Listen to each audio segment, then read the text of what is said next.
পাটুরিয়া ফেরিঘাট সংস্কার না হলে ঈদযাত্রায় চরম ভোগান্তির শঙ্কা।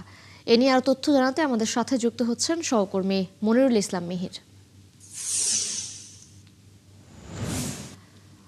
মিহির, ঘাট সংস্কার না করার কারণ কি রয়েছে এবং ঈদযাত্রা নির্বিঘ্ন করতে কি কি পদক্ষেপ নিয়েছে প্রশাসন, জানাবেন।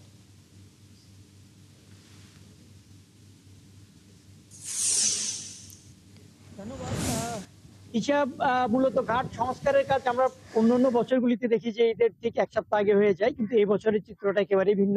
আপনি জানেন যে গত 6 মাস আগে যখন পদ্মার প্রবল স্রোতে ঘাটটি ভেঙে যায়, তারপর থেকে এই ঘাটের অবস্থা একেবারেই নাজুক ছিল, এখনো ঠিক নাজুক অবস্থা।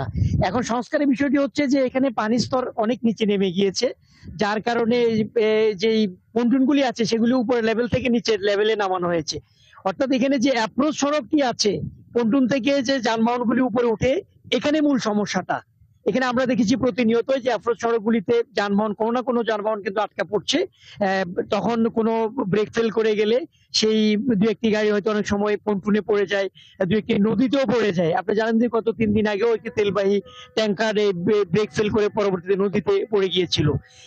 এখন যে ঘাটের অবস্থায় আমরা আছি, পাটুরিয়া 4 নম্বর ঘাটে একই অবস্থা 5 নম্বর ঘাটেরও এবং 3 নম্বর ঘাটেরও। তবে বিএডব্লিউ টিএ কর্তৃপক্ষ আমাদেরকে জানিয়েছেন তারা আজ থেকে রেকার লাগিয়ে এখানে ভেকু দিয়ে এই যে সংযোগ সড়কটি আছে সেটিকে কিছু ঢাল করে দিবে, সমান করে দিবে, অর্থাৎ স্বাভাবিকভাবে যেন যানবাহনগুলি উঠতে পারে। মূল কথা তারা বলছেন যে তাদের যে বাজেট, এখানে বাজেট বরাদ্দ না থাকার কারণে মূলত এই কাজটি তারা করতে পারেনি।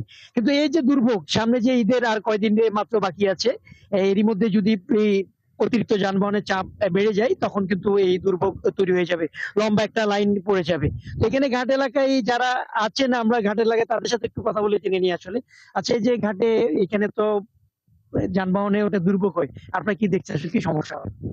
মূলত এখানে হয়েছে যে আমাদের যে মূলত এটা যে দেখছেন যে আমাদের যে এই জায়গাটা এই তো প্রতিদিন তো অনেক গাড়িগুলো এখানে যাতায়াত করে, কিন্তু কিছুদিন আগেও দেখছেন যে আপনি একটা তেলবাহী গাড়ি পরে গিয়ে আটকে গিয়ে পড়ে গেছিল। পরে এটা যে এই দুর্ভোগ, আমাদের এই দুর্ভোগটা মূলত সরকারের কাছে আমাদের বিনীত অনুরোধ যে আমাদের যে সামনে ঈদ রেখে যে আমরা করতেছি যে এইটা যেন অতি দ্রুত যেন আমাদের সংস্কার করা হয়।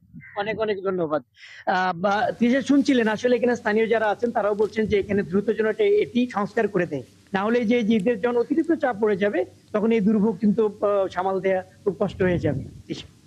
মিহির, ধন্যবাদ আপনাকে যুক্ত হবার জন্য। আপনি সঙ্গে থাকবেন, খোঁজখবর রাখতে থাকুন। দর্শক, পাটুরিয়া ফেরিঘাট থেকে যুক্ত ছিলেন আমাদের সহকর্মী মনিরুল ইসলাম মিহির।